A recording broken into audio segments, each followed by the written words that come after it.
يا ليل يا ليل يا ليل يا ليل يا ليل يا ليل يا ليل يا ليل يا ليل يا ليل يا ليل دنيا الهلاك ولا مرة بتفرح هيناك وبالقلوب تجرح فايتاك وكله مش يروح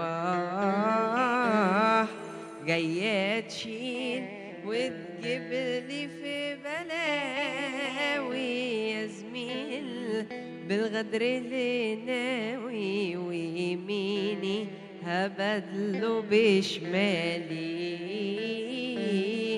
هصفر موس انا على اعدائي ملبوس وهشدك زي محبوس في دنيا مش لاقي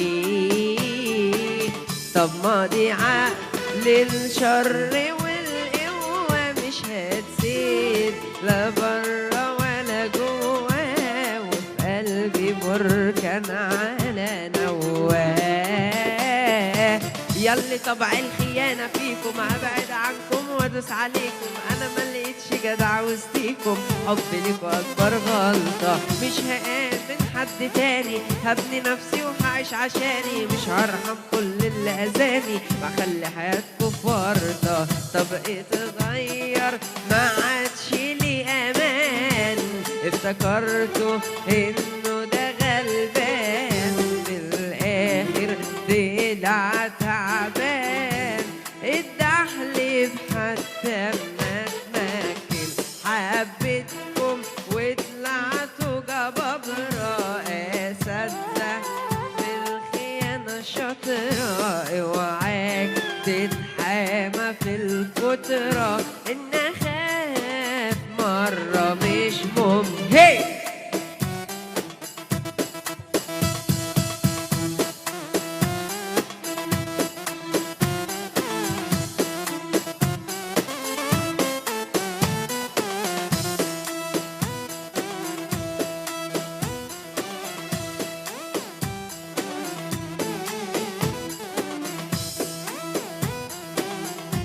شكرا شكرا يا شباب.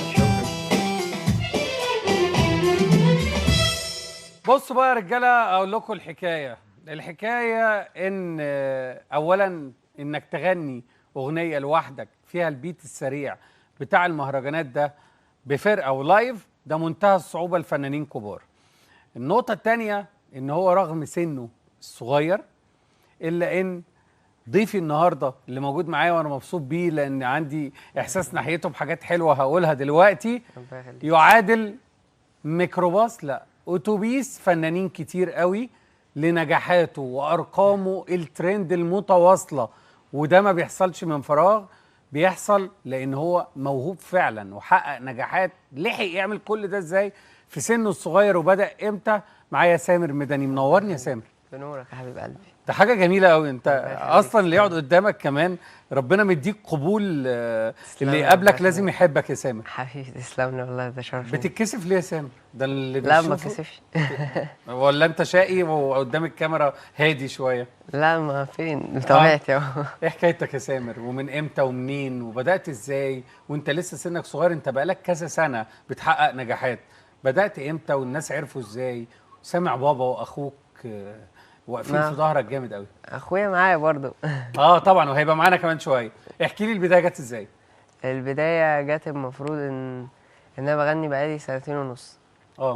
بس بغني من قبليها. جت كده بفيديو عملته انا واخويا محمد والحمد لله يعني. فيديو عملت فيديو كليب ولا قصدك فيديو؟ لا فيديو بس 30 ثانيه. والله كان ايه؟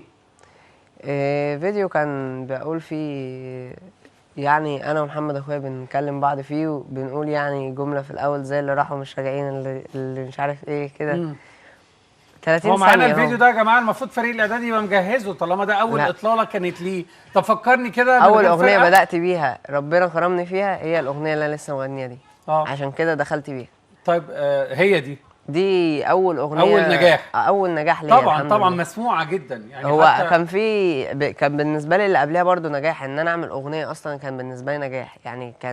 كنت فرحان قوي ان انا دخلت الاستوديو. ده كانت الوقفه بدايتي. الوقفه جت ازاي من العيله؟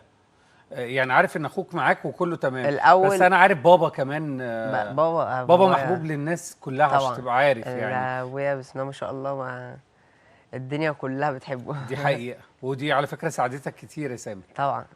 ارضيه حلوه وانت موهوب. لحد دلوقتي يعني يعتبر معروف اكتر مني. لا يعني هو بيتشرف بيك على فكره، بس ده انا ابوك اللي ده. بتشرف بيه طبعا. لا انت لا بتقول انت ايه؟ عارف، لا هقول لك ايه. الاب دايما يحب ابنه ده يبقى قد الدنيا ايوه كلها. طبعا. فاي نجاح انت بتعمله هو اكيد سعيد بيه، وتحياتي ليه كتير جدا. هو لان احنا باعت لك معرفه السلام. سابقه قديمه هو شويه. باعت لك السلام. صح كده ولا ايه؟ صح، بس ما تقابلناش هكلمه ان شاء الله. ان شاء الله. سامر، قول لي بقى، النجاح جه ازاي والاغاني كانت ايه ورا بعض اللي نجحت؟ بص، هو النجاح جه ازاي؟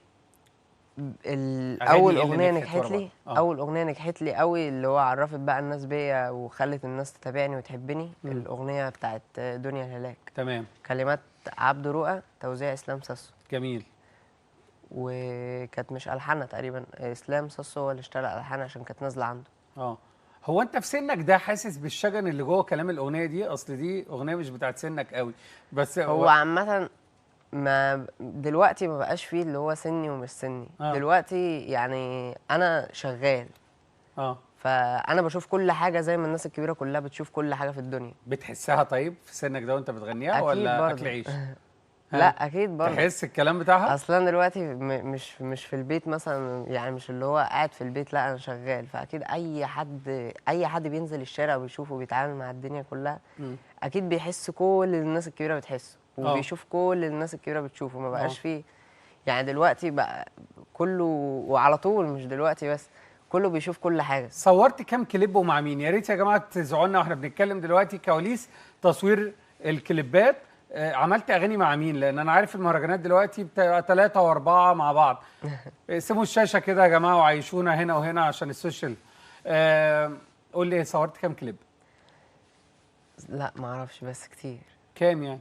بجد ما تعرفش؟ في 2.5 سنين مش عارف عندك كام كليب؟ اصل انا اللي بنتج لنفسي، وانا اللي بعمل كل حاجه لنفسي. ما فيش معايا شركه انتاج مثلا، ما فيش معايا الكلام ده. يعني ممكن مثلا شركه انتاج تخش اللي هي تنتج لي اغنيه، وكل فين وفين. ما فيش تقريبا شركات انتاج دخلت معايا غير مرتين. سلطان عمل معاك حاجه؟ سلطان الشام المنتج السعودي؟ لسه بس سلطان حبيبي يعني اخويا. في حاجه يعني ممكن تجهزه لها؟ اكيد ان شاء الله. شركات مين اللي اشتغلت معاك اغنيه او اغنيتين؟ هي اغنيه واحده تقريبا، تيم 94. ابو السيد. ابو السيد، طبعا صديقنا العزيز، هو داخل في الانتاج اليومين دول. طيب غنيت مع مين بقى؟ احكي لي يعني مع مين؟ يعني مع مين ازاي؟ الدويتوهات اللي عملتوها في المهرجانات. لا بص، انا عملت دويتوهات كتير قوي. مع مين؟ زي مين؟ مع اسامي فنانين، زي ناس كتير قوي. يعني لو قعدنا نقول دلوقتي دويتوهات كتير، بس الأشهر. في يعني اكتر دويتوهات اتحبت لي، او اكتر ناس وقفت جنبي من ساعه ما انا كنت لسه بادئ يعني وكده، مصطفى الجن وهادي الصغير وعصام صاصا. بس عصام صاصا كان يعني عملنا دويتوهات. يعني دلوقتي انا ما اعرفش، لحد دلوقتي بقالنا فتره ما نزلناش حاجه سوا، ولحد دلوقتي معانا اغاني لسه ما نزلتش. يعني معاكوا ستوك. طيب اكتر اغنيه اتشافت عندك، ارقامك دايما كبيره قوي ترند، اكتر رقم وصلت له ايه في اغنيه ليك على اليوتيوب؟ هو لحد دلوقتي اللي على اليوتيوب ما اتقفلش بتاعتي انا وعصام صاصا، اغنيه ام العيال. دي عامله كام؟ دي عامله 110 مليون او 109 مليون، حاجه زي 109 مليون تقريبا. انت مجنن الاطفال يعني في سن كده الكبار بيسمعوك وبتنزل ومطلوب في الحفلات وكل حاجه، بس ولكن انا بقى الجيل الصغير بتاعنا. هو الكبار اي نعم بيسمعوني، بس انا بالنسبه لي برضه الكبار ما فيش حد هيسمعني. انت سمعتني في الانترو وانا بتكلم، اول ما قلت للناس، يعني كنت قاعد مع حد كبير وبنته معاه، فمجرد ما انا قلت الحلقه جايه معانا سامر المدني، لقيت البنت دي راحت عامله ازاي بجد، يعني رياكشن ما شفتوش من ايام ما تامر حسني كانوا بيجروا وراه بيشهقوا. والله العظيم. ابني، ما هو انا سامر حسني ده تامر حسني طبعا، نبعت له السلام، ده حبيب قلبي. ادم ابني برضو جاب لي كل اصحابه اللي ساكنين معانا يعني قريبين، وكانوا عايزين يجيبوا هنا، يجوا اليوم ده رحله عشان انت جاي وكده. بتحس بحب الاعمار دي ليك؟ طبعا. بس انت عامل لهم ده مشاكل. الدعوة يعني دعوتهم ديت بس حاجة انت تانية. بس انت عامل لهم مشاكل الاطفال برضو، خلي بالك. ليه؟ هقول لك ليه. يعني انت ليك لوك كده مميز بيه في شعرك، فما يروحوا يقصوا شعرهم يبقوا عايزين كله يعملوا كده. زيك كده. اه والله. بص يعني حتى يا ريت الكاميرا بس تعمل كلوز كده، خلي بالكم عشان المشكله دي انا اتعرضت لها انا في البيت شخصيا. يعني الحقيقه اللي حصل ان ادم بيروح مثلا عشان يحلق، فينزل 3 مرات يعدل الحلاقه بتاعته بسبب ان هو عايز يعمله زي سامر المدني. هو بصوا بيحب يعمل ايه، هقول لكم اللوك بتاعه. لف بص هناك كده، بيحب يشيل هنا خالص وبيعمل كده، فاول ما يروح فرقت امه على طول تنزله تاني احنا تقول خلاص له بقينا في محل حلاقة مش صح ولا إيه؟ انت مثبت اللوك ده على طول معاك ها؟ لا بغيره كل شوية، بس هو نفس التدريج لازم يعني وكده. تشيل من الجناب ايوه وتعمل ده. اسمها تدريج عمل لنا يعني. مشاكل. طيب احنا عايزين نخش معانا اخوه يدخل معانا دلوقتي بدون فاصل كده يا استاذه رضوى. معلش هو البرنامج ده يعني خلقه ربنا كده. اتفضلوا ينورونا. طبعا اخوك محمد المدني طبعا. محمد المدني. محمد، عايز اعرف محمد دوره معاك تقريبا في اداره الاعمال، والاب الروحي محمد الجندي، عايز اعرف دورهم ايه في حياتك. اتفضلوا يا جماعه. يلا خد ماشي سكرينات على ما يتفضلوا. اتفضل يا محمد، منور يا استاذ محمد، منور الدنيا يا حبيبي، منور. اتفضلوا منوريني. هاتوا يا جماعه الواتساب كده، لان اكيد ناس اتصورت كتير قوي مع سامر المدني اللي منورنا النهارده، اللي قال لي انا سامر حسني.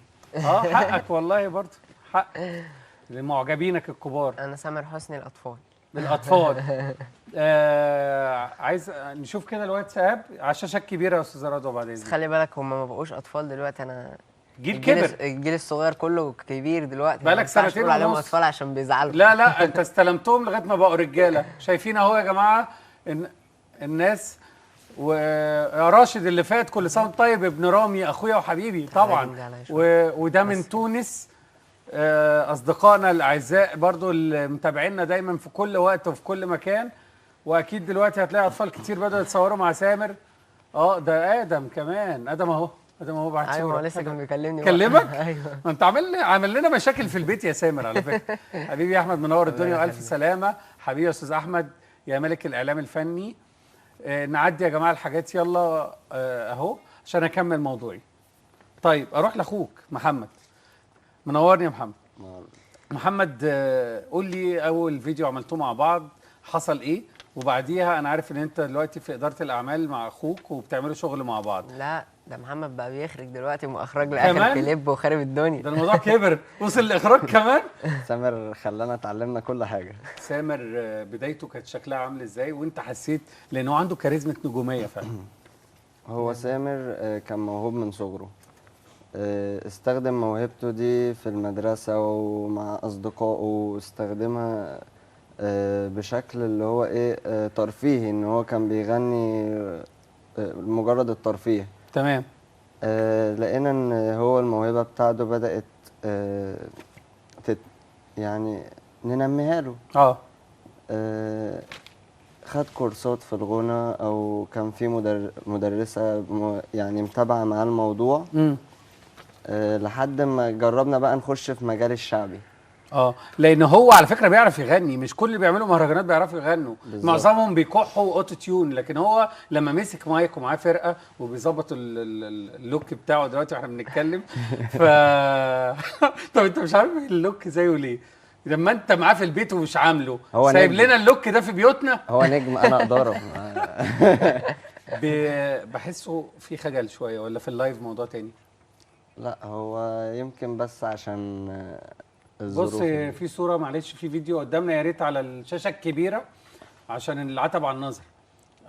بص في طفل اول ما شافه يا جماعه بص بيعيط، مش مصدق ان هو سامر. ما سامر بص الاجيال دي يا جماعه، انا مش ببالغ، انا عارف كويس انا بتكلم على مين وقاعدته ايه، وان شاء الله مستقبله كبير جدا سامر.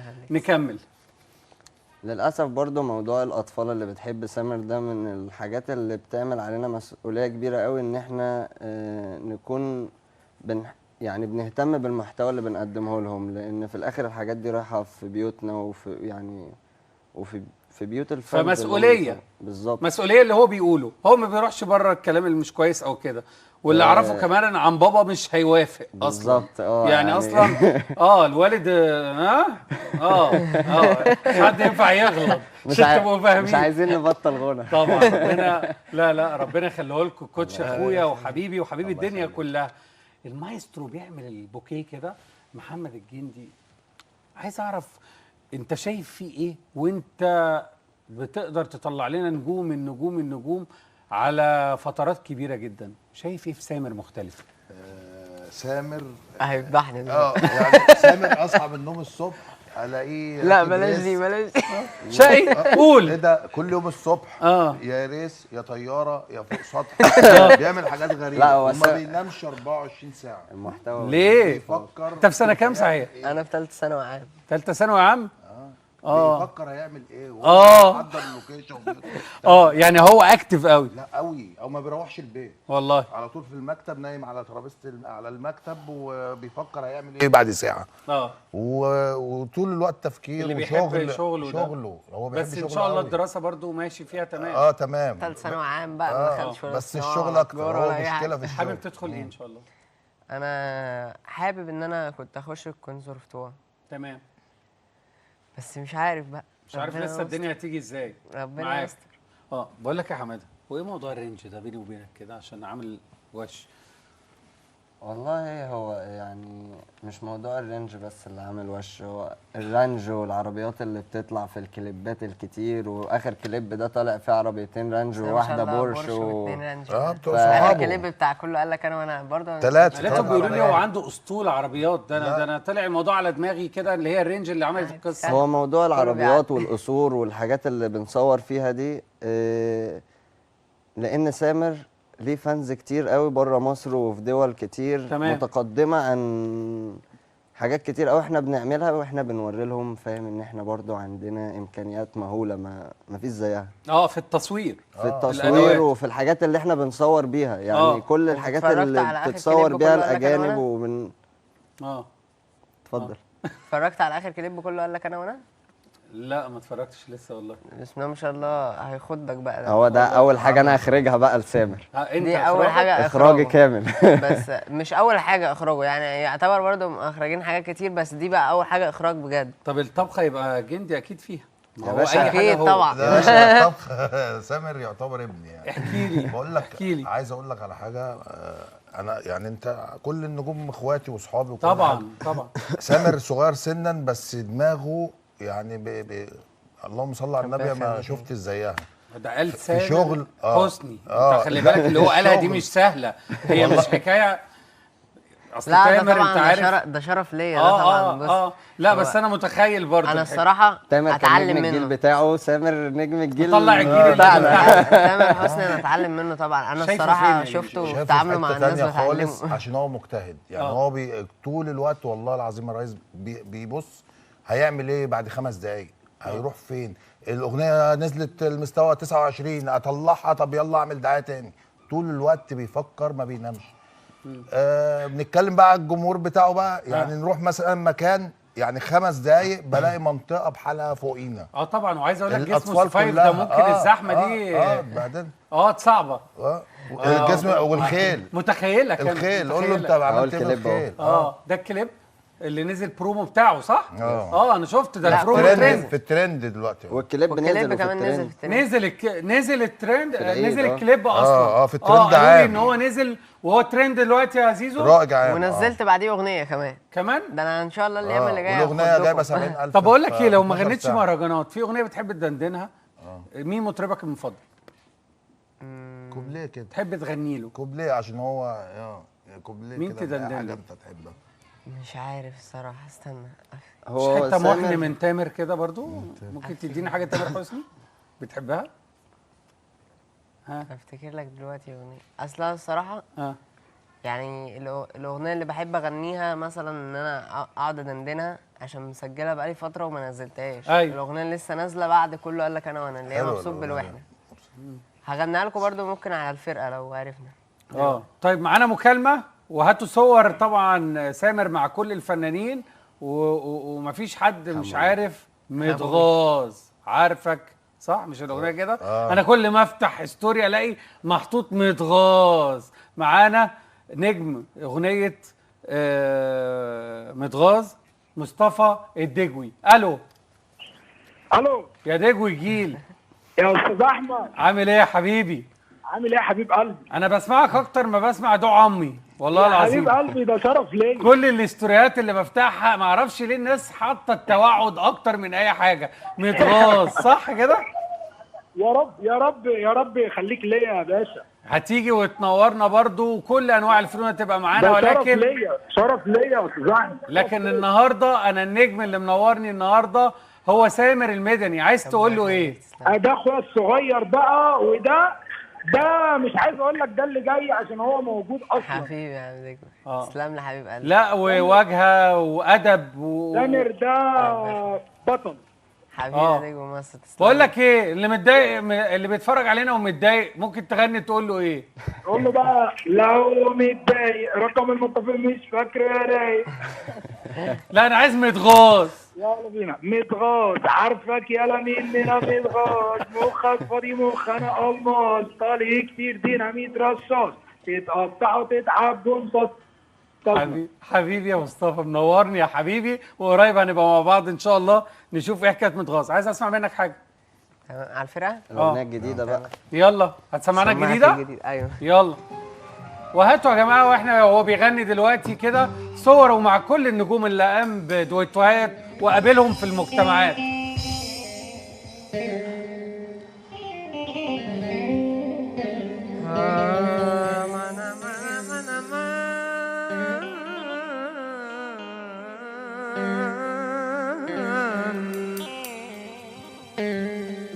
ومبسوط بالوحدة عشان اصحابي غدارين، واللي قلت عليها اخويا كان اكبر كمين. دمع عيني نشف على خدي، قلبي موجوع حزين، لما انا دعيت على نفسي صحابي قالوا امين. مش عايز اصحاب حواليا، كله بقى بيجرح فيا، افرحكوا تبكوا عليا، انتوا لا ما تتعاشروش، كله عينه راحت عالرزمة، صحبة عاوزين ضرب الجزمة، من فيكم يوم شلني في أزمة، انتوا بشر ولا وحوش، محتاج دكتور نفساني احكيله يا ناس على الهم، انا عيني بقت وجعاني عشان بعيط دم، ده انا حتى مقطع جسمي بنفسي انا مش مهتم، والنبى دكتور خلصني واديني حقنة سم، وعايش على كوكب زومبي كله عامل طرزان، كلها بتحب الاكشن يخرب بيت جاكي شان، اشبال بيحبوا الست عاملين وضع الطيران، العيد اهو قرب يلا اجهزوا يا خرفان، كلكم متضايقين مني اصل فوق ولا حد طايلني، مش شايفكوا لكن شايفني، اللي جاب الاسد للقرد كينج لعبتي اسمي ترند، كله قدامي شد الهند، انتوا يالا سلاسل في ستاند، اما حضرت اخدوا الطرد، كلمت زميلي قلت له تعالى معايا يا بنات، ولقيته في ثانية ده جالي وماسك في ايده كاشات، وفي يوم قلت له الحقني يا صاحبي انا في حوارات، عمل سين وكرفلي وما ردش على الشات، بموت في اليوم 100 مرة من وشوش وحشة ومصفرة، وما يبانش عليها من بره إن جواها نار وسواد، صاحبي خبي في قلبك خبي إن قلبك جارح قلبي، أنت مت في نظري يا صاحبي، بفتح عليك دقيق أحداث، كبروا الأطفال عقلك كبرهم ومفيش تقدير، بقى الشبل قليل الأدب وشطانه خطير، أحسن لك بقى ما تقلش من نفسك يا كبير، ما تحطش نفسك مع عيل عليك هيطير. حبيبي حبيبي. يا سامر يا منورني. بقول لك يا سامر، التعويره اللي في دي ايه سببها؟ برضه قول لي. قول عملنا حادثه. لا قول قول الصراحه. الحقيقه. الحسنه الحصان. وقعت من على الحصان؟ اه اتعورت. بقول لك ايه، هو كنت طالع بالليل، انا بحب اقعد في الجبل، بحب اطلع اقعد فوق في الجبل ونقعد بقى ونغني وكده. فطلعنا بالحصان، فجريت شويه، بتريق عليهم يعني وكده وجريت. فرحت مقلوب. الحصان مش شايف في الضلمه وانا بجري بحب الجري، هو اللي اتكعبل؟ قام وقع. اوه. فمسكته، المفروض ان هو وقع وبيتزحلق، امبارح بالليل هيقوم الكلام تاني. ياه. لا لقيته اتقلب بيا. اول مره اشوفها دي. عشان من اللي بيعملوا الحمد في لله على الناس. سلامتك. الله يسلمك. محمد، ما تقول لي كده ايه حكايه وجوده في فيلم يصور وتتحط كده؟ الاطفال. هات صوره الفيلم يا جماعه اللي محطوط صورته فيلم على ده اسمه- فيلم من اجل زيكو. من أجل كمل يا باشا، احنا في عيش وملح بس. كشري ابو طارق اتفضل معانا بعد اذنكم. ايوه. ده سروي بلدنا. أيوة. خلي بالك. دي دعايه دعايه. لا هو كل حلقه كده لغايه ما نبقى نروح يوم برضه نعدي عليهم هناك في معروف ان شاء الله. هو سامر المنطقة. مدمن حاجتين، الكشري وعصير البيست. بجد والله؟ بحب الكشري اصلا. بيست لا كوكتيل. والشيبسي هو الكشري مش باين بيروح فين والله ما اعرف. فعلا. طيب كمل ايه موضوع دلوقتي الفيلم؟ في فيلم اسمه من اجل زيكو. عاملين حاطين صوره لسامر عشان بيقولوا للطفل انت بكره هتبقى زي ده وحاجات والله. قدوه ليه. لا هو صح؟ مش عارف، انا ما اتفرجتش على الفيلم الصراحه، ما اتفرجتش عليه كامل، بس انا نفسي اشوفه. هو كان واقف تقريبا قدام الصورة فين يا جماعة؟ وريها لنا. كانه عامل زي الواد اللي ما بين انا وحسن شاكوش. كان واقف عامل كده، واللي هو يعني تقريبا كان عايز يبقى جنبينا في البوستر. يعني حد طموحه انه يبقى سامر. زي سامر. سامر، بس انت بدأت وخدت خطوات كتير، يمكن الموضوع الغزالة رايقة او مش رايقة المدة اللي فاتت، رأيك فيها ايه وهو خد وقت؟ هو ربنا معاه وربنا يرزقه، بس ما اعرفش. يعني تعرفش هي إيه؟ الارزاق بيد الله برضه. يعني هو ممكن في يوم وليلة اي حد يبقى ينجح، نجم ما يستمرش، نجم العالم وفي يوم كله. هو ما استمرش. هي الفكرة انت شايفها الوصول للقمة سهلة قوي، بس الاستمرار صعب. الاستمرار هو اللي صعب قوي. صعب. الاستمرار صعب جدا. شايف ان الغزالة رايقة ممكن تبقى طفرة وتهدى، لكن الاستمرارية صعبة. الله اعلم. هو في طفرات كتير بتحصل طبعا، يعني في اغاني كتير بتضرب وفجأة تختفي. حتى الناس اللي بيغنوها بتلاقي الناس مش عارفاهم، فاهمني؟ فالصعب ان انت النجم هو اللي يتشهر مش الاغنيه بتاعته. ان هو النجم اتشهر بالتالي الاغاني بتاعته كلها بتتشهر. فاهمكم، نورتوني. الشيء بالشيء يذكر، بس كان في خبر انا سايبه لما يدخل كشري ابو طارق، مش معنى ان انت زي اللي شفنا في رمضان تامر حبيب هو بيقول واحد ما تقدملوش كشري فعشان كده هو على ديانه غير الاسلام فهو نزل فطر في الشارع. عايز اقول ان في جانب مشرق تاني في خبر خاص بكشري ابو طارق على فكره، انه لما عرف ان الاوردر ده كان في شهر رمضان رايح للكنيسه، وانا كنت قايل ان احنا نحضر الخبر ده دلوقتي، وداه ووصله، وده كمان هديه تقدر تتعامل في حياتنا مع الاديان بشكل حلو قوي يا جماعه من غير ما نفكر. طب احنا نقول ايه بقى؟ نقول لك كل سنه وانت طيب. ايوه عشان عيد ميلادك. ايه ده؟ طب يلا مش مفاجاه. Happy birthday to you. Happy birthday to you.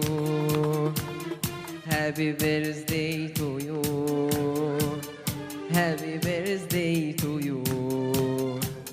Happy birthday to you. Happy birthday to you. Happy birthday to you. Happy birthday to you. وانزل يا جميل في الساحة واتمخطر كده بالراحة. أنا قد عنك مع إني نظرة عينك دباحة. مالك طالع في العالي يا مالي قلبي ليالي. مالك طالع في العالي يا مالي قلبي ليالي. أمرك يا جميل يلا هي. Happy birthday